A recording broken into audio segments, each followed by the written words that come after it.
పెమ్మసాని వారికి నమస్కారం. నమస్తే అంజలి గారు. ఇన్ని ఇంటర్వ్యూలు ఇచ్చారు సార్ మీరు. ఎంతకీ ఈ డాక్టరేట్లో మీరు స్పెషలైజేషన్ ఏం చేశారో చెప్పలేదు నాకు. నేను జనరల్ మెడిసిన్ చేసింది. జనరల్ మెడిసిన్ ఎందుకు అంటే సబ్ స్పెషలైజేషన్ చేస్తే ఏమవుతుందంటే మీరు కార్డియాలజీ అట్లాంటివి స్మాల్ ఒక ఆర్గాన్ మీద రెస్ట్రిక్ట్ అవుతారు. కరెక్ట్. చిన్న దాన్ని తీసుకొని లైఫ్ అంతా దాని మీద చేయాలని ఇంట్రెస్ట్ లేదు. హోల్ బాడీ మీద అండర్స్టాండింగ్ కోసం జనరల్ మెడిసిన్లోనే ఉండి నాకు వెరైటీ ఎక్కువ కావాలి, అందుకని అక్కడ ఆగిపోయాయి. ఒక ఇంటర్వ్యూలో నేను విన్నాను సార్, మీ పెమ్మసాని వారి వంశం గురించి చాలా ఆశ్చర్యం అనిపించింది. నిజమా? అదే నాకు నిజం, ఎవరికి జనరల్ పబ్లిక్ తెలియదు యాక్చువల్లీ. నేను చెప్పడం ఎందుకు, ఎవరన్నా కొద్దిగా చదువుకున్న వాళ్ళు గూగుల్లోకి వెళ్ళి పెమ్మసాని అని కొడితే ఫస్ట్ పెమ్మసాని నాయక్స్ అని వస్తుంది. అంత వికీపీడియాలో history, it was written by lot of people, factual information చదువుకుంటే. అంటే మీకు తెలుసున్నది మాకు ఏదైనా కొన్ని ఇంపార్టెంట్ పాయింట్స్ అని చెప్పగలుగుతారా? అప్పటి రోజుల్లో, ఆ రోజుల్లో శ్రీకృష్ణదేవరాయలు సామ్రాజ్యాన్ని కాంకర్ చేయడానికి వచ్చినప్పుడు పెమ్మసాని రామలింగ నాయుడు అనేటువంటి వ్యక్తి, ఆ రోజుల్లో ఒక 80,000 మెంబర్స్ సోల్జర్స్ ఉండేవాళ్ళు. వాళ్ళు ఎక్కడికి పోయినా, ఏ ఏరియాని పోయినా కాంకర్ చేసేవాళ్ళు. అదేవిధంగా ఎవరు వచ్చి అటాక్ చేసినా కూడా వీళ్ళు ఉన్నంత వరకు చేయలేకపోయారు. Almost 250 years, one after another. Pemmasani, చిన్న తిమ్మానాయుడు, పేద తిమ్మానాయుడు, ఇట్లా ఏంటంటే జనరేషన్స్ 250 years ప్రొటెక్ట్ చేశారు. ఫైనల్గా ఇంటర్నల్గా ఒక వ్యక్తికి వాళ్ళు లోపరుచుకొని పాయిజన్ పెట్టి పెమ్మసాని వారిని చంపిన తర్వాతే then they were able to come and conquer the fort. అది హిస్టరీ. నాన్నగారు హోటల్స్ బిజినెస్లో ఉన్నారు. హోటల్ పేరు తెలుసుకోవచ్చా? మాధురి హోటల్. ఓకే. ఇక్కడ విజయవాడలో? ఇక్కడ కాదు, నర్సరావుపేటలో ఉండేది. Right right. ఇక్కడ కానీ హైదరాబాద్లో కానీ. మీ గురించి తెలుసుకున్నప్పుడు చాలా హ్యాపీగా అనిపించింది సార్. ఎందుకు అనంటే యాజ్ అన్ ఎడ్యుకేటెడ్ ఒక డాక్టర్ అయ్యండి రాజకీయాల్లోకి రావడం, యంగ్ ఎంటర్‌ప్రెన్యూర్ రాజకీయాల్లోకి రావడం అనేది మన ఇండియన్ పొలిటికల్ దాంట్లోకి it's something new era actually. మీరు అమెరికాలో ఉన్నారో, అబ్రాడ్లో ఉన్నారో, ఎక్కడున్నారో అక్కడ సిస్టమ్ వేరుగా ఉంది, ఇక్కడ మన రాజకీయాల సిస్టమ్ అంతా వేరుగా ఉంటుంది. అది మీరంతా తెలుసుకునే వచ్చారా? డెఫినెట్గా. తెలుసుకోకుండా ఒక స్టేజ్కి వెళ్ళిన తర్వాత ఇవన్నీ తెలుసుకోకుండా ఎట్లా పడితే అట్లా రాలేం కదా. కంప్లీట్గా 100% ప్రిపేర్ అయ్యాం. నేనే కాదు, ఫ్యామిలీని మొత్తాన్ని ప్రిపేర్ చేసాం, అన్ని విధాలుగా సన్నద్ధం. ఎందుకంటే మీకు తెలుసు ఇక్కడ రాజకీయ పరిస్థితులు ఎలా ఉన్నాయనేది. మిమ్మల్ని చూస్తే చాలా కామ్ గోయింగ్గా నా పని ఏదో నేను చేసుకుని వెళ్ళిపోతాను, మైక్ పట్టుకుని 10 మందిని బూతులు తిట్టేట అక్కడ కనిపించట్లేదు. సో మన ఇండియన్ పాలిటిక్స్లో ఎలా రాగలను అని అనుకుంటున్నారు, ఎలా నెగ్గుకు రాగలను అనుకుంటున్నారు? అంటే బూతులు తిడితేనే వచ్చే పని అయితే నేను రావాల్సిన అవసరం లేదు. ఒకటి, ఇక్కడ కూడా చాలామంది ఉన్నారు కాబట్టి. నేను వచ్చిందే డిఫరెంట్ టైప్ ఆఫ్ పాలిటిక్స్ చేయడానికి. అంటే బూతులు తిట్టకుండా కూడా సహనంతో, సంయమనంతో మనం చెప్పాలనుకున్నది ఫ్యాక్చువల్గా చెప్పితే జనాలు మనల్ని నమ్మితే ఇవన్నీ అవసరం ఉండదు. సో అది ఆల్రెడీ చూస్తున్నా నేను వచ్చిన ఈ 2 monthsలోనే. You can see significant change. ఎదుటి వాళ్ళు ఇప్పుడు 3 సార్లు తిట్టారనుకోండి, 4వసారి కూడా మీరు తిట్టలేదనుకోండి, ఎన్నిసార్లు తిడతాడు వాడు మాత్రం? ఇప్పుడైతే గాంధీ గారి లాగా ఒక చెంప మీద కొడితే రెండో చెంప చూపిస్తానంటున్నారు. అట్లా అని కాదు నేను అనేది. ఏంటంటే ఒక చెంప కొడితే ఇంకో యాక్చువల్గా గాంధీగిరి అనేది ప్రపంచంలో ఉన్న అన్నిటికంటే కూడా చాలా గొప్పమైంది. అలా పాటించడం చాలా కష్టం ఒక మనిషికి. అందుకే గాంధీ గారి గురించి అలా ఈరోజు కూడా అలా ఎందుకు మాట్లాడుకుంటున్నారంటే దట్ ఈస్ ది అల్టిమేట్. అలా చేయగలిగితే. కాకపోతే అందరికీ అంత సహనం ఉండదు కాబట్టి చేయలేరు. కానీ ఇప్పటి కాలమాన పరిస్థితుల ప్రకారం ఎప్పటికైనా అలా మనం రెండో చెంప చూపిస్తే చేతగాని వాడు అంటారు. లేదు లేదు, ఇప్పటికే కాదు, యూ టేక్ ఇంకొక 1000 years అయిన తర్వాత అయినా కూడా that is the right way to do things. అంటే గాంధీగిరి అంటే మీరు కంప్లీట్ ఆ ఎక్స్ట్రీమ్ తీసుకోమని నేను అన్ను. సమర్థవంతంగా తిప్పికొట్టగలగాలి. ఒక చెంప మీద కొడితే ఇట్లా ఏడ్చుకుంటా ఇటు వెళ్ళిపోమని కాదు అర్థం. నిలబడి కొట్టిన వ్యక్తి నువ్వు ఎందుకు కొట్టావని అడిగి దాన్ని ధైర్యంగా ప్రశ్నించగలగాలి. అంతేగాని టక్కని ఇంకో దెబ్బేసి ఏదో చేయమని కాదు, అది మీనింగ్. కానీ మీరు అక్కడ ఫ్యాకల్టీగా కూడా మన ప్రపంచ స్థాయిలోనే ఒక మంచి యూనివర్సిటీలో ఫ్యాకల్టీగా మీరు వర్క్ చేస్తున్నారు. సో మీకు ఏమనిపిస్తుంది అక్కడ ఎడ్యుకేషన్ సిస్టమ్, ఇక్కడ మన ఎడ్యుకేషన్ సిస్టమ్, అక్కడ రాజకీయాలు మీరు చూస్తుంటారు ఇన్నేళ్లుగా, ఇక్కడ చూస్తున్నారు అంటే వాట్ ఈజ్ యువర్ విజన్ అంటే ఏం చెప్తారు? ఫండమెంటల్ డిఫరెన్స్ ఏంటి అంటే అసలు హై స్కూల్ నుంచి కానీ అన్నీ కూడా ఎవ్రీథింగ్ ఈజ్ ప్రాబ్లం బేస్డ్. ఒక ప్రాబ్లమ్ని ఐడెంటిఫై చేయటం ఎలా, సాల్వ్ చేయటం ఎలా, రియలిస్టిక్గా రియల్ లైఫ్కి అప్లికేషన్ ఎలా అనే దాని మీద ఎక్కువ ఫోకస్ ఉంటుంది ఎడ్యుకేషన్. ఇక్కడ ఏంటంటే బుక్స్లో ఒక బట్టి పట్టడం, ఉద్యోగాలకు కూడా మన చదువు పనికిరాని పరిస్థితుల్లో ఉన్నాను సార్. సో అది మేజర్ డిఫరెన్స్. దానికి డెఫినెట్గా రిఫార్మ్స్ తీసుకురావచ్చు. కోర్స్ స్ట్రక్చర్ కానీ, సాధ్యమైనంత ఫాస్ట్గా ఇంటర్న్షిప్స్ బిల్డ్ చేయటం కానీ, అంటే ఎక్స్పీరియన్స్కి తీసుకువెళ్ళటం కానీ, మనం ఏదైనా ఒక డిగ్రీ ఒకటి చదువుకుంటున్నామంటే నిజంగా అది ప్రాక్టికల్గా ఎంతమంది వీళ్ళు ఉపయోగపడతారనే విధంగా బ్యాక్ నుంచి తీసుకొని వస్తే చేయొచ్చు. అంత ఈజీ అని నేను చెప్పను కానీ, బట్ విల్లింగ్ ఉన్నారనుకోండి, ఏముంది, ఇప్పుడు కంపెనీస్ ఉన్నాయి, మ్యాండేటరీ చేస్తారు, యూనివర్సిటీలను మ్యాండేటరీ చేస్తారు, ఇంజనీరింగ్ కాలేజీలు కానీ ఇంకోటి కానీ చేసినప్పుడు చేయొచ్చు. కొంత ఆన్లైన్ హెల్ప్ తీసుకోవాలి. ఏంటంటే ప్రాబ్లం ఏంటంటే అకౌంటబిలిటీ లేకపోవడం అనేది బిగ్గెస్ట్ ప్రాబ్లం. అది రేపు మీరు వచ్చినా కూడా కష్టమేమో సార్. కష్టమే ఉంటుందమ్మా. అంటే అమెరికాలో అయినా కూడా ఇలాంటి ప్రాబ్లం చాలా యూనివర్సిటీల్లో కానీ మన స్కూల్స్లో కానీ ఉంటుంది అక్కడ కూడా. అయితే అక్కడికి ఇక్కడ డిఫరెన్స్ ఏంటంటే ఏదైనా సరే ఒక కోర్సు కానీ అయిపోయాక ఒక అకౌంటబిలిటీ, ఒక ప్రాపర్ సర్టిఫికేషన్ ఎగ్జామ్ అని ఉంటుంది. ఆ సర్టిఫికేషన్ ఎగ్జామ్ ఏంటంటే ప్రాక్టికాలిటీకి చాలా దగ్గరగా ఉంటుంది. మీరు ఆ ఎగ్జామ్ను కనుక చేయగలిగితే ఆటోమేటిక్గా మీకు స్కిల్ వచ్చినట్టే 70-80%. ఆ టైప్ ఇప్పుడు ఇక్కడ సపోజ్ నర్సింగ్ స్కూల్స్ ఉన్నాయి, మీకు నర్సింగ్ స్కూల్ అయిపోయాక ఒక నేషనల్ స్టాండర్డైజ్డ్ ఎగ్జామ్ ఎక్కడ ఉంది? సో వాళ్ళ స్కిల్ని మీరు నర్సింగ్ స్కూల్లో నేర్పించిందని ఏ విధంగా మీరు వెరిఫై చేస్తున్నారు?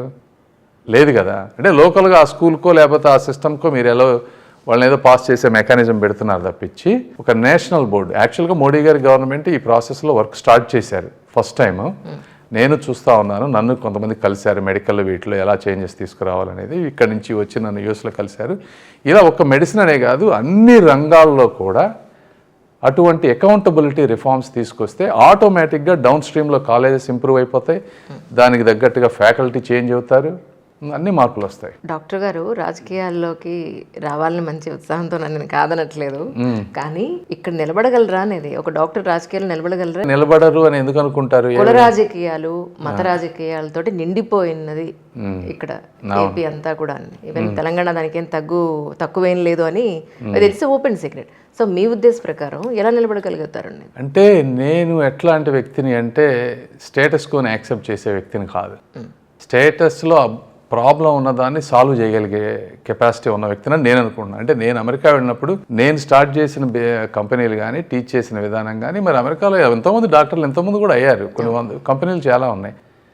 6 ఫీల్డ్లోకి ఎంటర్ అయ్యాను నేను. మెడిసిన్ కానీ, అకౌంటింగ్ కానీ, ఫైనాన్స్ కానీ, నర్సింగ్ కానీ, ఫార్మసీ కానీ. వెళ్ళిన ప్రతి దాంట్లో 60 నుంచి 100 సంవత్సరాల నుంచి ఉన్న కంపెనీలు అన్నిటినీ దాటుకొని ప్రతి దాంట్లో నంబర్ 1 అయ్యాను.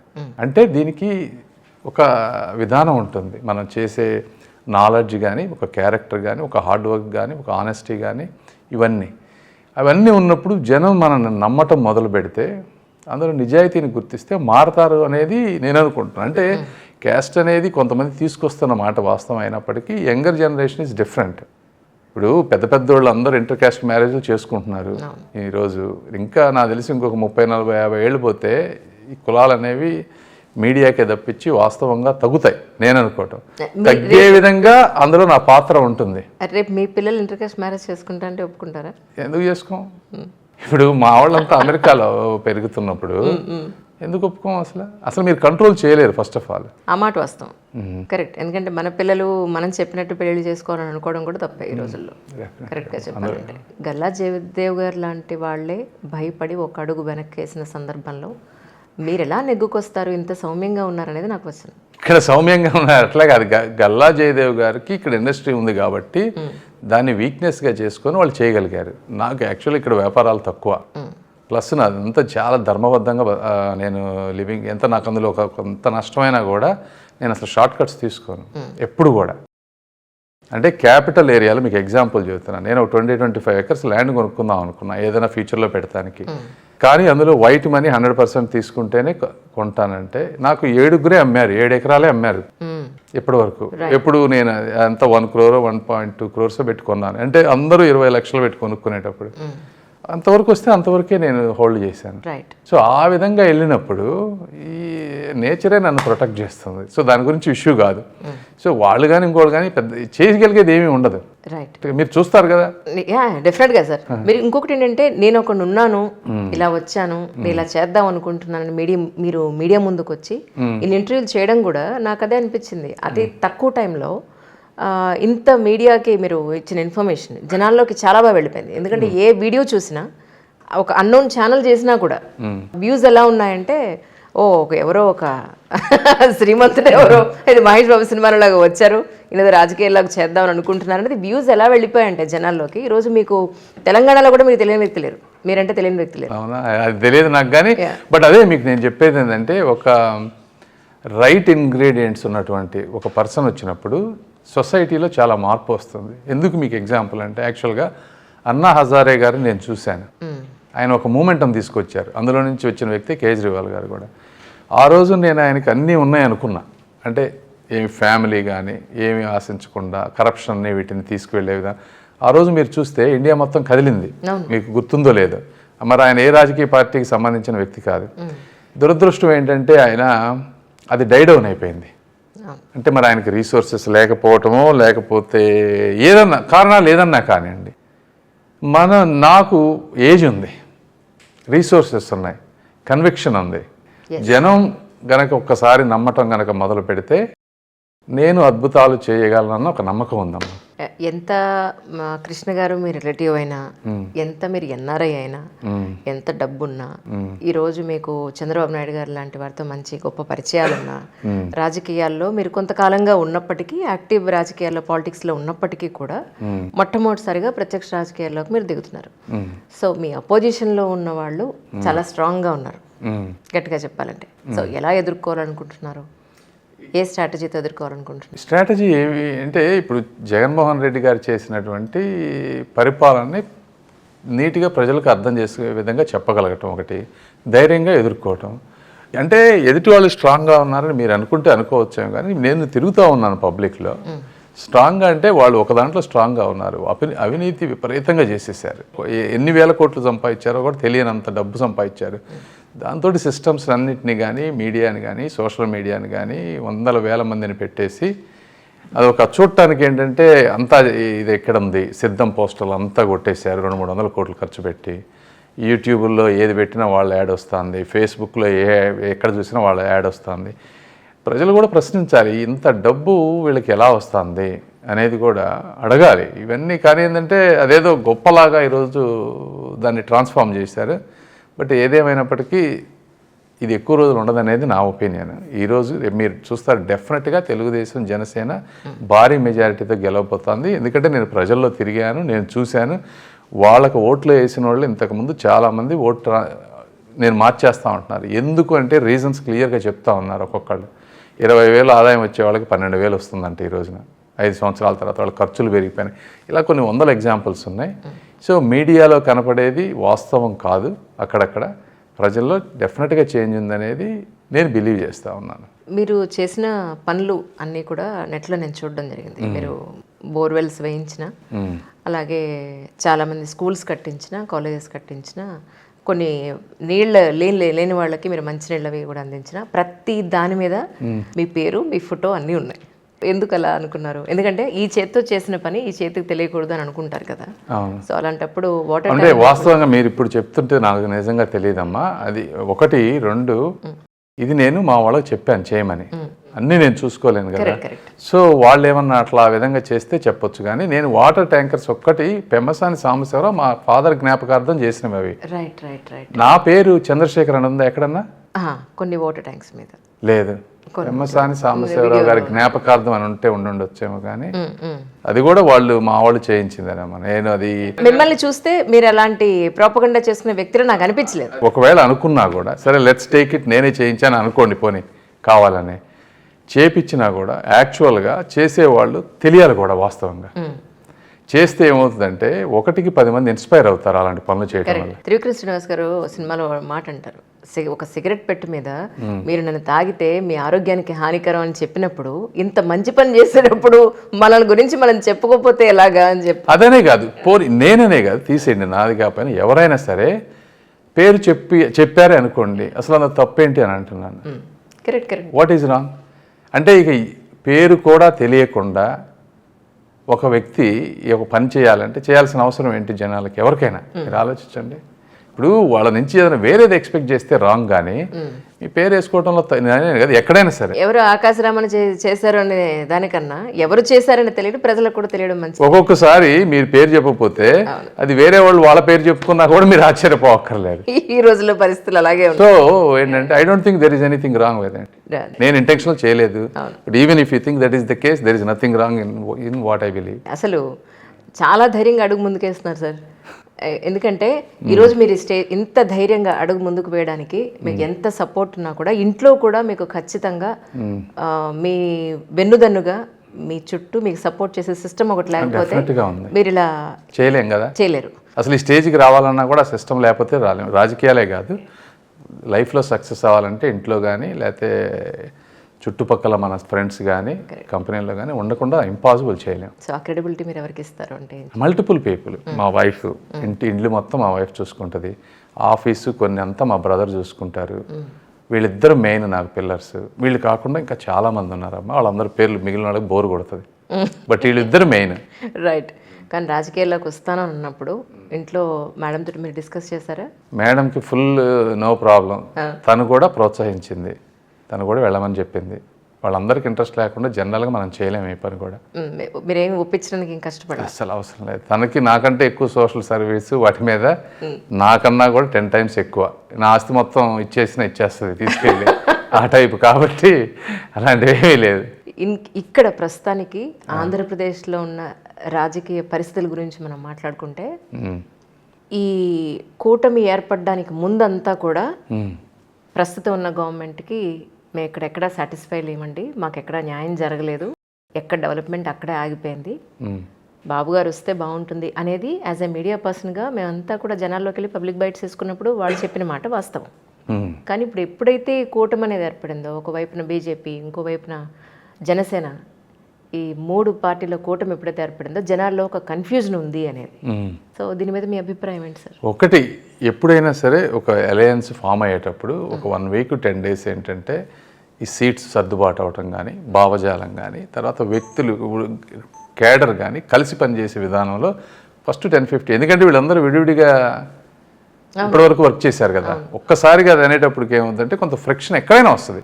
కాకపోతే ఇంకా ఎలక్షన్కి 50 days ఉంది, అది కూడా స్మాల్. ఇప్పుడు మా పార్లమెంట్ ఉందనుకోండి, మాకేం ఇష్యూ లేదు. మాకు ఒక్క తెనాల్లో మాకు రాజా గారికి సీటు రాలేదు, అక్కడ కొంచెం ఇబ్బంది ఉంటుంది, కూర్చొని మాట్లాడి వర్క్ చేసుకుంటాం.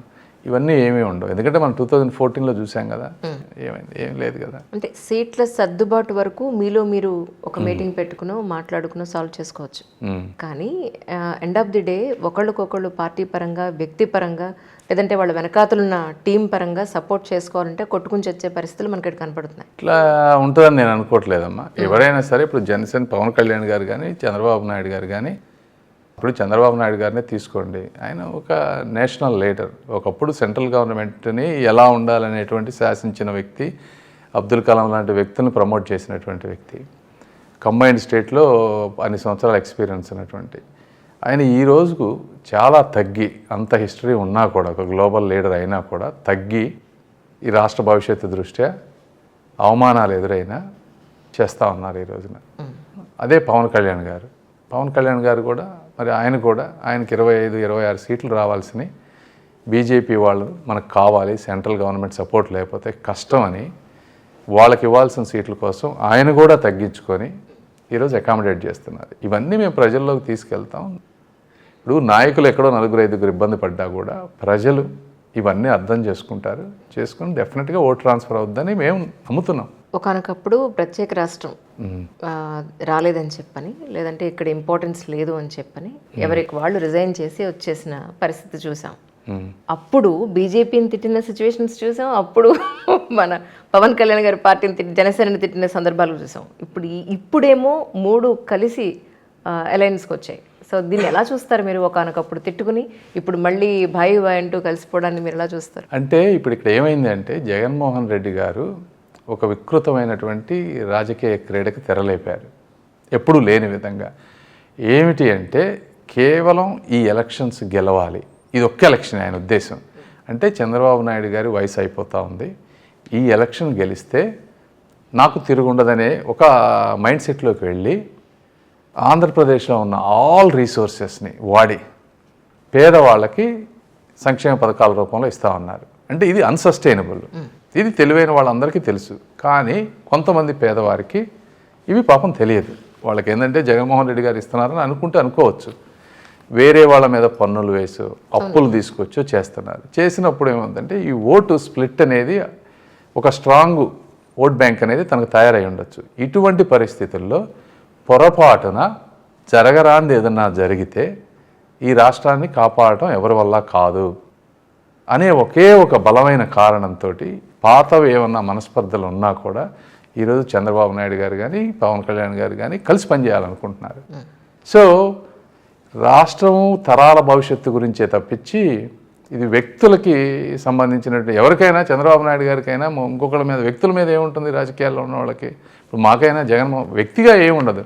ప్రజలకు నష్టం జరుగుతుందని బాధపడి ఫైట్ చేస్తాం తప్పించి మాకు ఇండివిజువల్గా ఏముంటుంది. స్పెషల్ స్టేటస్ మీద మీ స్టాండ్ ఏంటి సార్? స్పెషల్ స్టేటస్ అనేది కూడా ఇప్పుడు జగన్మోహన్ రెడ్డి గారు ఏమన్నారు, నాకు 23-25 ఎంపీలు తీసుకురండి, నేను స్పెషల్ స్టేటస్ తీసుకొస్తానన్నారు. మరి 5 ఏళ్ళు ఉంది కదా, ఒక్కసారన్నా దాని గురించి మాట్లాడారా? ఈరోజు ఎవరు నమ్మినా నమ్మకపోయినా బీజేపీ అనేది దేశంలో ఒక బలమైన రాజకీయ పార్టీ.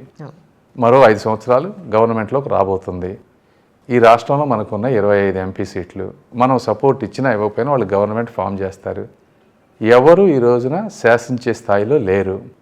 కేవలం స్నేహపూర్వక వాతావరణంతో మాత్రమే కొన్ని సాధించుకోగలం తప్పించి మనం ఏదో హడావుడి చేసినంత మాత్రాన మీడియాకి నేను లేకపోతే బాబు గారు మేము తెచ్చేస్తామని ఇట్లా చెప్పినంత మాత్రం పని జరగదు. కాబట్టి మేమేం చెప్తున్నామంటే స్నేహపూర్వకంగా ఏమైతే మేము తెచ్చుకోగలమో దానికి అన్ని విధాలుగా ప్రయత్నిస్తాం. అంతకంటే నేనే కాదు ఎవరు ఏం చేయలేని పరిస్థితి ఈ రోజున. This is a fact. మీరు రాజకీయాల్లోకి ఈసారి 2024 ఎలక్షన్స్ దిగుతారన్నప్పుడు గల్లా జయదేవ్ గారు ఏమన్నారు మీతోటి? గల్లా జయదేవ్ గారితో నేను మొట్టమొదటి మాట్లాడానమ్మ. నాకు బాబు గారు వీళ్ళు చెప్పారు, ఇట్లా జయదేవ్ గారు రిటైర్ అవ్వాలనుకుంటున్నారు పాలిటిక్స్లో నుంచి, మీరు రండి అంటే నేను జయదేవ్ గారికి కాల్ చేసి ఏంటి జయదేవ్ గారు ఇట్లా చెప్తున్నారు పార్టీ నుంచి, మీ అభిప్రాయం ఏంటి, మీరు నిజంగానే చేస్తాం అనుకుంటున్నారా వద్దనుకుంటున్నారా అంటే నాకు కొంచెం టైం కావాలన్నారు. ఆయన ఆలోచించుకొని చెప్పారు. ఆయన చెప్పే వరకు నేను అడుగు వేయలేదు. ఆయన ఎస్ నేను చేయట్లేదమ్మా నువ్వు చేసుకున్నప్పుడే నేను ఐ స్టార్టెడ్. పోలవరంది నేను యాక్చువల్లీ ఒక మొత్తం ఏపీ గురించి తెలుసుకుంటున్నప్పుడు పోలవరం ప్రాజెక్టుగా ఎప్పుడో అసలు వచ్చేసి 75% పనులు అప్పుడే అయిపోయి, దాని మీద మీ ఒపీనియన్ ఏంటి సార్? యాక్చువల్లీ ఇప్పుడు చాలా ప్రతిష్టాత్మకమైన ప్రాజెక్ట్ కదా అది పోలవరం అనేది. అదే చెప్పేది. ఇప్పుడు ఈ జగన్మోహన్ రెడ్డి గారు అక్కడికి వెళ్ళినప్పుడు మోడీ గారిని కానీ ఇంకొకళ్ళని కానీ అసలు ప్రాజెక్టుల గురించి అడిగేది ఏమీ ఉండదు. సో కేవలం తన కేసులు వీటి గురించి తప్పించి చాలా ఒక పోలవరం అనే కాదు రాజధాని కానీ చాలా మీరు ఈ ప్రాంతంలో చూస్తే 70-80% కన్స్ట్రక్ట్ అయిపోయినాయి. వేల కోట్ల రూపాయలు ఖర్చు పెట్టినాయి. వాటిని ఎలా కంప్లీట్ చేయాలనేటువంటి ఒక ప్రణాళిక కానీ ఒక పద్ధతి కానీ దానికి నెక్స్ట్ స్టెప్ ఏం వేయాలి అనేది లేదు. అదే చెప్తున్నా కదా, ఆయన మైండ్ సెట్ అంతా ఎలా ఉంది అంటే ఒక వ్యక్తికి ఇండివిజువల్గా మనం ఒక 5,000-10,000 బెనిఫిట్ చేస్తే వాళ్ళు నాకు ఓటేస్తారు. అంతేగాని ఈ పోలవరం అయితే ఈ చుట్టుపక్కల ఉన్న రైతాంగం అంతా బాగుపడుతుంది, వాళ్ళ ఆదాయం పెరుగుతుంది, తరతరాలుగా మంచి జరుగుతుంది అనే మైండ్ సెట్ నుంచి ఆయన వెళ్ళిపోయారు పూర్తిగా. ఏది చేసినా ఓట్ బ్యాంక్ పాలిటిక్స్, ఆ ఓటు నాకు రావాలి, దీనికి చేయాలంటే 5,000 ఇవ్వాలా, 10,000 ఇవ్వాలా, 2,000 ఇవ్వాలా. దీనితో ఏంటంటే ఈ అప్పులన్నీ అయిపోతే రేపు ఏ రోజున మనం డబ్బు సంపాదించాలంటే దానికి ఒక స్ట్రక్చర్ లేకుండా రాష్ట్రం అధోగతి పడుతుంది. 3 రాజధానులు ఏంటి సార్? ఇప్పుడు ఫైనల్గా ఏది ఇప్పుడు వైజాగ్ అని అనుకుందామా లేదంటే అమరావతి అనుకుందామా, ఏమనుకుందాం? కమింగ్ డేస్లో ఏదయ్యే అవకాశం ఉంది? ఇప్పుడు మీకు దీనికి ఒక ఎనాలజీ చెప్పాలి. తిక్కలోడు తిరణాలకు పోయి పైకి కిందకి తిరుగుతూ ఉంటాడంట. ఎందుకు చెప్తున్నానంటే అంటే ఏం చేయాలో తెలియక ఇది పరిస్థితి. పోనీ ఏదో ఒకటన్నా చేయి నువ్వు మూడిట్లో. దాని గురించి ఎక్కడన్నా ఉందా 3 రాజధానులు? పోనీ నువ్వు ఒక గ్రేటెస్ట్ ఐన్స్టీనో లేకపోతే ఇంకో గొప్ప ఇన్నోవేటర్ అనుకుందాం నిన్ను. ఇంకెక్కడన్నా చూపించారా 3 రాజధానులు ఉన్న ప్రాంతం ఎక్కడన్నా ఉందా? ఈ కంట్రీలో కానీ వేరే కంట్రీలో కానీ ఎక్కడన్నా? కేవలం కక్ష. ఈ వ్యక్తికి కీర్తి రాకూడదు చంద్రబాబు నాయుడు గారికి. ఆయనకు అర్థం కాదు ఏంటంటే ఆయన శాశ్వతం కాదు, చంద్రబాబు నాయుడు గారు కాదు, నేను కాదు, ఎవరు శాశ్వతం కాదు ఈ రోజు ఏ రోజున. తెలియని పిచ్చితనం. అదే ఆయన చక్కగా డెవలప్ చేసుకొని ఉంటే ఈ రోజున మాలాంటి వాళ్ళు రావాల్సిన అవసరం ఉండేది కాదు. అదే దురదృష్టం. టీడీపీ వస్తే అధికారంలోకి రాజధానికి ఏది చేసే అవకాశం ఉంది సార్? టీడీపీ వస్తే అసలు రాకముందే అమ్మ ఆల్రెడీ ఒక పాజిటివ్ మూమెంటం స్టార్ట్ అయిపోయింది ఇక్కడ. అవును, ఒక వేవ్ అయితే స్టార్ట్ అయింది ఆల్రెడీ. కరెక్ట్. ఈ అపార్ట్మెంట్సే మొన్నటి వరకు 30-40% కూడా సేల్ అవని ఈరోజు హాట్ కేక్ లాగా సేల్ అవుతున్నాయి. సేల్ అవుతున్నాయి అంటే ఏంటి? సేల్స్ పీపుల్ బాగుపడతారు, మార్కెటింగ్ పీపుల్ బాగుపడతారు, మధ్యలో బ్రోకరేజ్ చేసుకునే వాళ్ళు బాగుపడతారు, వాళ్ళు బాగుపడితే వాళ్ళు పార్టీలు చేస్తారు, పేదవాళ్ళకి ఉద్యోగాలు వస్తాయి. సో ఒక రోడ్ అన్ని A to Z వచ్చేస్తుంది మీకు. కొన్ని ఒక 30-40 ఇండస్ట్రీస్ కానీ యూనివర్సిటీస్ కానీ రావాల్సిన చంద్రబాబు నాయుడు గారు ఇచ్చిన పర్మిషన్లు ఇచ్చినట్టన్నిటిని ఆపేశారు.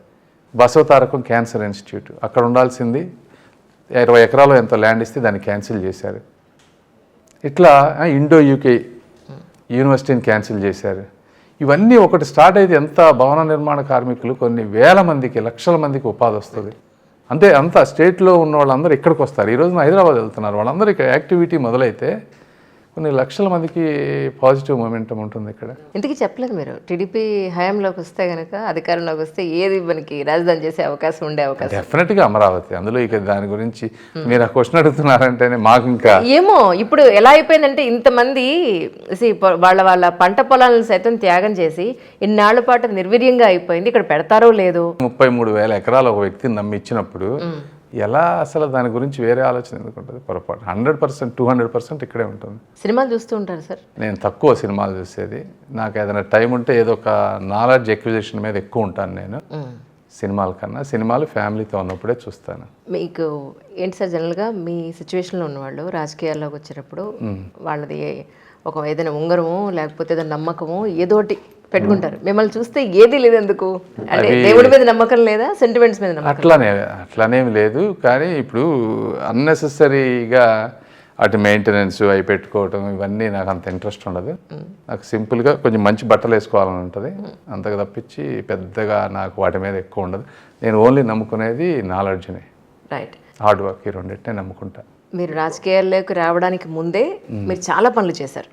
అంటే స్కూల్స్ కానీ, కాలేజెస్ కానీ, వాటర్ కానీ, బోర్వెల్స్ కానీ, వాట్ ఎవర్ ఇట్ ఈస్ మీరు చేసిన. ఇప్పుడు ఇంకా రాజకీయాల్లోకి వచ్చిన తర్వాత నేను ఇవి ఖచ్చితంగా చేయాలి అని మీరు అనుకున్న పనులు అంటే ఏం చెప్తారు? చాలా ఉన్నాయమ్మా. అంటే లోకల్గా ఇష్యూస్ కొన్ని అంటే చెప్పలేనని ఉన్నాయి. బట్ బేసిక్గా ఈ ప్రాంతం నేను చేయాలనుకునేదానికన్నా ఈ ప్రాంతంలో ఉన్న ప్రజలు కోరుకునేది ఏంటంటే basic roads, clean drinking water. మీరు సర్ప్రైజ్ అవుతారు ఈ చుట్టుపక్కల డ్రింకింగ్ వాటర్ లేదు అంటే. అదే చాలామందికి తెలియని 2. తర్వాత 3వది ట్రాఫిక్. అంటే నేను పార్లమెంట్ మెంబర్ని కాబట్టి నేను పార్లమెంట్ సెగ్మెంట్ కింద వచ్చే చెప్తున్నా. బ్రిడ్జెస్, ట్రాఫిక్ని బ్లాక్ చేస్తున్నటువంటి ఈ బ్రిడ్జెస్. తర్వాత వీటన్నిటికన్నా కూడా ఎక్కువ మంది పేదవాళ్ళు ఏం కోరుకుంటున్నారంటే ఇళ్ళు, పక్కా ఇళ్ళు. వాళ్ళు ఏంటంటే పాపం చాలా పావర్టీ ఉంది ఇక్కడ మైనారిటీ కమ్యూనిటీస్లో కానీ, ముస్లిమ్స్లో కానీ. ఇట్లా వాళ్ళకి ఇల్లు అనేది ఒక డ్రీము. 2-3 లక్షలు పెట్టి కొనుక్కోలేరు, వాళ్ళ వల్ల ఏ పని కట్టలేరు అసలు. అదొక బిగ్గెస్ట్. అలాంటివి కొన్ని సాల్వ్ ఎలా చేయాలనే దాని మీద మేము కొంత ఇన్నోవేటివ్గా థింక్ చేయాలి. ఇప్పుడు టిట్కో ఇళ్ళు చంద్రబాబు నాయుడు గారు కట్టిస్తే అది ఆయనకు పేరు వస్తుందని చెప్పి జగన్మోహన్ రెడ్డి గారికి వాటిని అలాట్ కూడా చేయట్లేదు. ఓన్లీ ఏంటంటే 1 సెంట్ పట్టాలని ఇచ్చారు. ఆ ల్యాండ్ అక్కడ చూపిస్తున్నారు తప్పించి దాంట్లో వీళ్ళు ఇల్లు కట్టుకోలేరు అసలు. వీళ్ళ వల్ల ఏ పని కాదు. మీరు వాళ్ళ ఇళ్ళకి వెళ్ళినప్పుడు మాత్రమే తెలుస్తుంది. వాళ్ళకి ఏంటంటే క్లీనింగ్ చేసుకుంటూ ఉంటారు. వాళ్ళు 5,000-6,000 ఆదాయం వస్తుందంట. 2-3 పిల్లలు ఉంటారు.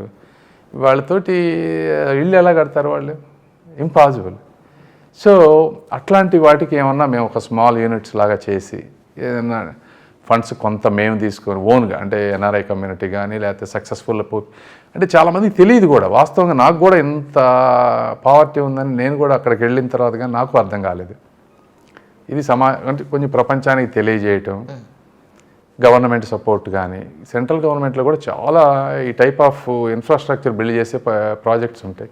వాటిని ఏంటంటే మనం కన్విక్షన్ తోటి రిపీటెడ్గా ఫాలో అప్ చేయాలి. చేస్తే అవ్వదు అనేది నేను జనరల్గా ఐ డోంట్ యాక్సెప్ట్ నో. ఎంతో కొంత మనం 100% అనుకుంటే కనీసం 25% అన్నా ఏదో విధంగా చేయగలనని నమ్మకం ఉంది నాకు. ఇట్లా చాలా ఉన్నాయి మా పనులు. టైం కూడా సరిపోదు మీకు ఇంటర్వ్యూకి. కానీ ఎప్పుడైనా మీరు ఒకవేళ కాన్స్టిట్యున్సీలో మీరు ఒకవేళ తిరిగి ఇవన్నీ నేను చేస్తున్నాను లేదా ఈ ప్రాబ్లమ్స్ ఉన్నాయి అని మీరు చెప్పాలని అనుకుంటే మాత్రం చెప్పండి తప్పకుండా. నేను ఒక వెబ్సైట్లో మొత్తం ప్రపంచానికి తెలియజేస్తానమ్మా A to Z. ఇట్లా ఇప్పుడు ఈ యూనిట్స్ ఎవరైతే ఉన్నాయో కనెక్షన్ కూడా అంత ట్రాన్స్పరెంట్గా చేసేస్తాం. మా వాళ్ళు వెళ్ళి వీడియోలు తీసి వాళ్ళ మొత్తం ఎక్స్ప్లెయిన్ చేసి అది రియలా కాదా అంతా తీసుకొచ్చి వెబ్సైట్లో అప్లోడ్ చేసేస్తాం. మా గుంటూరు ఎంపీ అని ఏదో ఒక వెబ్సైట్ పెడతాను నేను. ఏది ఇప్పుడు మన జగన్ గారి నాడు నేడు కార్యక్రమం లాగా, అంటే అప్పుడు అలా ఉంది ఇప్పుడు ఎలా ఉంది మేము చేస్తాం అని చూపిస్తాం. చూపించటం గురించి కాదు, అంటే వీళ్ళకి ఇది ఇప్పుడు తనకు ఒక 1 lakh 2 lakh వస్తే తనకు ల్యాండ్ ఉంది, ఇక్కడ తనకి ఇల్లు కావాలి, ఎవరైనా సపోర్ట్ చేసేవాళ్ళు ఉన్నారా, this is a verified genuine one, వాళ్ళని ఎలా కనెక్ట్ చేయాలి. రైట్. అంటే గవర్నమెంట్ సపోర్ట్ ఒక్కోసారి చాలా లేట్ అవ్వచ్చు, కరెక్ట్. వేరే వాళ్ళకు కూడా మీరు ఆ విజువల్గా చూసినప్పుడు చాలామంది స్పందించే అవకాశం ఉంటుంది. Correct correct. సో దాతలు ముందుకు వస్తారంటారు. చాలామంది వస్తారని నేను అనుకుంటున్నా. అంటే డెఫినెట్గా చాలామంది ఉన్నారు. కార్పొరేట్ సోషల్ రెస్పాన్సిబిలిటీ కింద సిఎస్ఆర్ కింద ప్రతి కంపెనీ చేయాలి. ఇప్పుడు మా యూవోల్డ్ కూడా హైదరాబాద్లో కంపెనీ ఉంది, మేము కూడా చేస్తాం చాలా కొంత అమౌంట్. అలాంటి వాళ్ళని కొంత మనం కనుక ఇది ఎక్స్పోజర్ కనుక కరెక్ట్గా ఇవ్వగలిగితే at least I believe I can do little bit better than other people. కానీ మీరు రాజకీయాల్లోకి రావడానికి గల్లా జయదేవ్ గారికి ఇలా జరుగుతోంది అని వచ్చారా, లేదు అని అంటే ఇక్కడ టీడీపీ గవర్నమెంట్ రావాలి ఎందుకంటే సేమ్ కమ్యూనిటీ కాబట్టి, లేదు వైఎస్ జగన్ గారి పరిపాలన బాలేదని వచ్చారా, ఈ మూడింట్లో ఏది కారణం అంటే ఏం చెప్తారు? ఒక కారణం ఎప్పుడూ ఉండదు, మల్టిపుల్ అయినప్పుడే ఉంటుంది. మీరు టీడీపీ కమ్యూనిటీ అన్నది చాలా రాంగ్ కాన్సెప్ట్ అమ్మా. టీడీపీ కమ్యూనిటీ అనేది ఏంటిది? ఇప్పుడు మేము అమెరికాలో పెరిగాం, మేము అక్కడ ఈరోజు నీ పొజిషన్లో ఉన్నామంటే మాకు ఎవరు కమ్యూనిటీ వాళ్ళు సపోర్ట్ చేయలేదు. అక్కడ మాకు సపోర్ట్ చేసింది వైట్ పీపుల్, బ్లాక్ పీపుల్. వాళ్ళు మాకు ఏ కమ్యూనిటీకి సంబంధించిన వాళ్ళు కాదు. ఈరోజు నేను ఎంత పొద్దు నుంచి ఇక్కడ సాయంత్రం వరకు తిరుగుతూ ఉంటే వాళ్ళు నా కంపెనీలో విపరీతం కష్టపడుతున్నారు, 14 గంటలు 15 గంటలు చేసి రన్ చేస్తూ ఉన్నారు. 500 మంది ఉన్నారు. వాళ్ళు ఏమి కమ్యూనిటీకి సంబంధించిన వ్యక్తులు కాదు. తెలంగాణలో నేను చదువుకున్న ఉస్మానియా, అక్కడెక్కడ నా కమ్యూనిటీకి సంబంధించిన వ్యక్తులు లేరు. సో కమ్యూనిటీ ఫీలింగ్ అనేది తీసేయండి, అది పొరపాటును కూడా ఉండదు మా బ్లడ్లో కూడా. రెండోది, సొసైటీకి జరుగుతున్న అన్యాయానికి చంద్రబాబు నాయుడు గారి వల్ల ఈరోజు తెలుగు ప్రజలు ఏ ఇండస్ట్రీ, మీరు ఎంటైర్ అమెరికా తీసుకోండి, గ్లోబల్ వరల్డ్లో ప్రతి కంపెనీ టెక్నాలజీ మయమైంది కదా ఈ రోజున. ప్రతి కంపెనీ, అందులో 20-30% ఇండియన్స్ తెలుగు వాళ్ళు ఉన్నారు కదా. వీళ్ళు లేకుండా ఏ కంపెనీ ఈరోజు ఆపరేట్ అయ్యే పరిస్థితి లేదు. అంటే దీని అర్థం ఏంటి అంటే ప్రపంచాన్ని శాసించేటువంటి పొజిషన్లోకి మన వాళ్ళు వెళ్ళారు. అందులో కమ్యూనిటీకి సంబంధించిన వాళ్ళు లేరే, అన్ని కమ్యూనిటీలకు సంబంధించిన వాళ్ళు ఉన్నారు. చంద్రబాబు నాయుడు గారు బీసీలకు కానీ ఎస్సీ ఎస్టీలకు కానీ వాళ్ళు కూడా అమెరికా వెళ్ళాలి, అగ్రకులాల వాళ్ళు మాత్రమే కాదు, డబ్బులు ఉన్న వాళ్ళు కాదు అని చెప్పి 15 లక్షల రూపాయల విదేశీ విద్యా పథకాలు పెట్టారు ఆయన. అదే ఆయన కూడా వీళ్ళలాగా స్వార్థంగా ఓటు బ్యాంకు రాజకీయాలు ఆలోచించి ఒక్కొక్క ఇంటికి 5-10 వేలు మాత్రమే ఇచ్చి ఉంటే ఈరోజు ఈ డిస్కషన్ ఉండేది కాదు మనకి. ఎందుకంటే అట్లా కొంతమంది వెళ్ళి వాళ్ళు కూడా అయితే వాళ్ళని ఇన్స్పిరేషన్గా తీసుకొని మిగిలిన వాళ్ళు పావర్టీ నుంచి అప్లిఫ్ట్ అవుతారు అనేటువంటి ఉద్దేశంతో పెట్టినవి అవన్నీ. అలాంటి ఇంత తెలుగు జాతికి మంచి జరిగినప్పుడు చంద్రబాబు నాయుడు గారు చేసినప్పుడు, ఆయన కష్టాల్లో ఉన్నప్పుడు మేము ఆదుకోవాల్సిన అవసరం ఉందనేది నంబర్ 1 రీజన్ ఈ రాష్ట్రం గురించి. గల్లా జయదేవ్ గారిది కానీ ఇంకా వేరే కారణాలు, జగన్మోహన్ రెడ్డి గారు అసలు మంచి వాళ్ళు ఉండకూడదు, ఇదంతా బూతుల సామ్రాజ్యం లాగా చేసి ఒక అరాచక సామ్రాజ్యం లాగా చేస్తే వీళ్ళందరూ వెళ్ళిపోతారు, ఇక నేను ఈ ప్రాంతాన్ని నేను ఒక పులివెందుల్లాగా ప్రతిపక్షం లేకుండా ఏకచక్రాధిపత్యంతో చేయొచ్చు అనేటువంటి ఒక దూరదృష్టితో ఒక దుర్మార్గపు ఆలోచన చేశారు. దాన్ని ప్రతిఘటించడం కోసం వచ్చాము మేము. జగన్ గారి ప్రభుత్వాన్ని ప్రశ్నిస్తేనే చాలా రకాలైన దాడులు జరుగుతున్నాయి అన్న పాయింట్ చాలా వినిపిస్తూ ఉంది యాక్చువల్లీ మీడియాలో. అలాంటిది ఇంత ఓపెన్గా మీరు మాట్లాడడం మీకు ఏ విధంగా నష్టం చేస్తారు? ఏ విధంగా? ఫైనాన్షియల్గా నన్ను ఏం చేయలేరు, చెప్పే కదా అంతా నేను ట్యాక్స్ పెయిడ్ మనీ, ఎవరు ఏం చేయలేరు, నేను తప్పు చేయను, నేను ఎప్పుడు పోయి అనవసరంగా గొడవలు పెట్టుకోను. ఏ విధంగా? ఫిజికల్గా చేస్తారు అంతే కదా, అంతే. అంతకంటే ఏం చేయగలుగుతారు? జైలు ఏమన్నా దొంగ కేసులు పెడతారు, అంతకంటే ఏం చేయలేరు కదా. నేను ఇంతకుముందు కూడా చెప్పాను, దొంగ కేసులు పెడితే నేను పుస్తకాలు రాసుకుంటా పైకి వచ్చినండి, ఇంకో 4 పుస్తకాలు రాసి అమ్మి ఇంకా ఎక్కువ డబ్బు సంపాదిస్తానని చెప్పి జైల్లో కూర్చుంటే ఎన్ని రోజులు పెడతారు? 30 రోజులు పెడతారు, 60 రోజులు పెడతారు. సిస్టమ్ ఉంది కదా, ప్రొటెక్ట్ చేస్తుంది కదా అలా లీగల్ సిస్టమ్, అంతకంటే ఏం చేయలేరు కదా. ఇప్పుడైనా ఎండలో తిరుగుతున్నాం, చెమటలో తిరుగుతున్నాం రోడ్డు మీద, జైల్లోనే అదే ఉంటుంది, ఫ్యాన్ ఉంటుంది మహా, ఏసీ ఉండదు. ఇప్పుడు కూడా ఏసీలు లేవు కదా. మేము ఫస్ట్ 25 ఏళ్ళు ఆ ఎండల్లో తిరిగిన వాళ్ళమే, మాకు కష్టాలు కొత్త కాదు. అలానే నన్ను ఇబ్బంది పెట్టలేరు. సైకలాజికల్లీ ఎక్స్ట్రీమ్లీ స్ట్రాంగ్, మీరందరూ ఊహించిన దానికన్నా కూడా. ఇంకే విధంగా మనిషిని ఇబ్బంది పెడతారు? ఇంకేదో చంపాలి, అదొక్కటే కదా. అంత చేస్తారని నేను అనుకున్నాను. ఇది ఒకళ్ళు పోతే ఇంకో 100 మంది వస్తారు. అదే పెద్ద ఈ భూమి మీద చాలా మంది ఉన్నారు. ఇలాంటి వాళ్ళు ఇంకా రావాలి, డెఫినెట్గా మంచి చేయడానికి ఉంటారు కూడా అన్డౌటెడ్లీ. ఇది ఒక హిస్టరీలో ఎప్పుడు ఇది ఒక అరాచకం పీక్ వెళ్ళిన పోయేదాకా మేధావులందరూ మౌనంగా ఉంటారు. ఒక డాక్టర్గా, ఒక ఇండియన్గా, ఒక తెలుగువాడిగా, ఇప్పుడు రాజకీయాల్లోకి వస్తున్న ఒక రాజకీయ నాయకుడిగా జగన్ గారి గవర్నమెంట్కి మీరు ఎన్ని మార్కులు ఇస్తారు అని అంటే? ఏమో 20-30 ఇస్తామేమో. అంటే ఎవరిని మనం జీరో అనకూడదమ్మా. ఇప్పుడు వాళ్ళు కూడా వాళ్ళ సాధ్యమైనంత ఎంతో కొంత చేయకుండా ఉంటారని నేను అనుకోను. సరే, అది మెజారిటీ ప్రజలకి ఇబ్బంది కలగొచ్చు, కానీ సరే ఒక 20-30%కి జరిగితే జరిగి ఉండొచ్చాము. 2024 ఎలక్షన్స్ దృష్టిలో పెట్టుకుని ఇక్కడ ఏపీ ప్రజలందరికీ కూడా, మీ కాన్స్టిట్యున్సీ ప్రజలందరికీ మీరు ఈ సందర్భంగా ఏం చెప్పాలనుకుంటున్నారు? నేనే ఒకటే చెప్పదలుచుకున్నాను. మీరు గుంటూరు ప్రాంత ప్రజలకి, ఈ రాష్ట్ర ప్రజలకి, తెలుగుదేశం పార్టీకి, చంద్రబాబు నాయుడు గారికి మీరు నా మీద పెట్టుకున్న ఎక్స్పెక్టేషన్స్ కన్నా ఎక్కువగా వర్క్ చేసి ఈ 30-40 సంవత్సరాలు నేను నా కుటుంబం కోసం ఏ విధంగా అయితే ఒక వెల్త్ సక్సెస్ని క్రియేట్ చేసుకున్నానో అదే వెల్త్ సక్సెస్ ఈ ప్రజలందరికీ వచ్చే విధంగా వర్క్ చేస్తాను. కానీ మీ బిజినెస్లన్నీ కూడా మన ఇండియాలో పెద్దగా మీరేం పెట్టలా, అక్కడే ఉంచారనే కూడా ఇప్పటి వరకు అక్కడే ఉన్నాయి. ఇక్కడ పెట్టే ఉద్దేశం ఉందా యాజ్ అన్ ఇండియన్? 1 by 1 చేసుకుంటూ వస్తాం కదా. అది సాధ్యపడుతుందంటారా మీ ఉద్దేశం ప్రకారం? ఎందుకు అవ్వదు? ఎందుకంటే ఇక్కడ మన ఇండియాలో ఎస్పెషల్ లేదా తెలుగు రాష్ట్రాల్లో ఒక కంపెనీ పెట్టాలన్నా, ఒక బిజినెస్ చేయాలన్నా కూడా చాలా రకాలైన అడ్డంకులు. మేమే ఉంటాం కదా గవర్నమెంట్లో, ఎందుకుంటాయి అడ్డంకులు? రైట్. ఇంకా జగన్మోహన్ రెడ్డి గారిని నమ్మరమ్మా ఈ ప్రాంత ప్రజలు. అయిపోయింది, అదేదో ఒక్కసారి ఛాన్స్ అని ఇచ్చారు. ఆయనకి సమీప భవిష్యత్తులో మీకు మళ్ళీ కనిపించరు. ఇది ఒక ఎనామలీ, ఇది మళ్ళీ వస్తుందని నేను అనుకోను. సో ఇక్కడ పెట్టే ఉద్దేశం ఉంది. ఇన్ కేస్ అనుకుందాం కాసేపు, ఎందుకంటే జీవితం వైస్ వెర్సా ఉంటుంది, 50-50 ఉంటుంది కాబట్టి. ఇన్ కేస్ మీరు అనుకున్నది ఇది జరగలేదు అనుకుందాం, ఇక్కడ ఉంటారా, మళ్ళీ అమెరికా వెళ్ళిపోయే ఉద్దేశం? ఒక్కసారి స్టెప్ వేసాక రాకముందు 100 సార్లు ఆలోచిస్తాం, కానీ ఒకసారి స్టెప్ వేసాక వెనక్కి తిరిగే ప్రశ్నే ఉండదు. అంటే మీరు అన్నది ఒకవేళ పార్టీ గవర్నమెంట్లో రాకపోయినా నేను ఓడిపోయినా అనే కదా మీ ఉద్దేశం. దాటన్నిటికీ ప్రిపేర్ అయ్యే వచ్చాను నేను. ఇంకా ఎక్కువ ఎఫర్ట్ పెడతాను అప్పుడు. ఇప్పుడు 12 గంటలు తిరుగుతాను, అవసరమైతే 15 గంటలు తిరుగుతాను అప్పుడు. Amazing sir. ఎందుకంటే ఎంత సన్నద్ధంగా ఉన్నారు అనేది మీ కాన్ఫిడెన్స్లో కనపడుతుంది, మీ మాటలో, మీ బాడీ లాంగ్వేజ్లో కనపడుతుంది. అందులో మాత్రం అన్వేవరింగ్గా ఉంటుంది. అది లేకుండా నేను ఈ స్టేజ్కి రాలేను. మీరు ఇంత ఫిట్నెస్ మెయింటైన్ చేస్తున్నారు, మీరు ఏం చేస్తారు సార్ యాక్చువల్లీ? నేను జనరల్గా అయితే వారానికి 8 గంటలు బ్యాడ్మింటన్ ఆడతానమ్మా. ఎవ్రీ ఆల్టర్నేట్ డే 2 hours ఆడేవాడిని. ఎవ్రీడే 1/2 hour మినిమం జిమ్ చేస్తాను నేను. ఇప్పుడు వచ్చాక నేను బ్యాడ్మింటన్ ఆడలేదు ఒక 1.5 month నుంచి. అయితే జిమ్ మాత్రం ఎవ్రీడే 1/2 hour చేస్తున్నా. 4 hours నిద్రపోయినా ఎర్లీ మార్నింగ్ 1/2 hour జిమ్ చేస్తా. ఇప్పుడు కూడా, ఈ రోజు కూడా. నేను ఏమనుకున్నానంటే ఒక పొలిటీషియన్గాతో పాటు ఒక మంచి డాక్టర్గా, జనరల్ ఫిజిషియన్గా మీతో ఒక మంచి ఇంటర్వ్యూ చేయాలని అనుకున్నాను. ఎందుకంటే మీరు నమ్మరు, మనకి తెలుగు రాష్ట్రాల్లో డయాగ్నోసిస్ అనేది ఎంత కష్టంగా మారిపోయిందో. ఒకనకప్పుడు పల్స్ పట్టుకుని చెప్పేవాళ్ళు, ఇప్పుడు ఒక 10 టెస్టులు చేసినా కూడా ఈ రోగం ఇది అని చెప్పగలిగే పరిస్థితి లేదు. Can you believe it sir? అంటే అంత జనరలైజ్ చేయడం కరెక్ట్ కాదు. అందరూ ఉన్నారు కాదు. నేను ఇప్పుడు ఎక్కువ మీరు లేదా ఒక మంచి హాస్పిటల్కి వెళ్ళగలుగుతారు, మా క్వాలిఫైడ్ డాక్టర్ మీరు వెళ్ళగలుగుతారు, నేను వెళ్ళగలుగుతాను.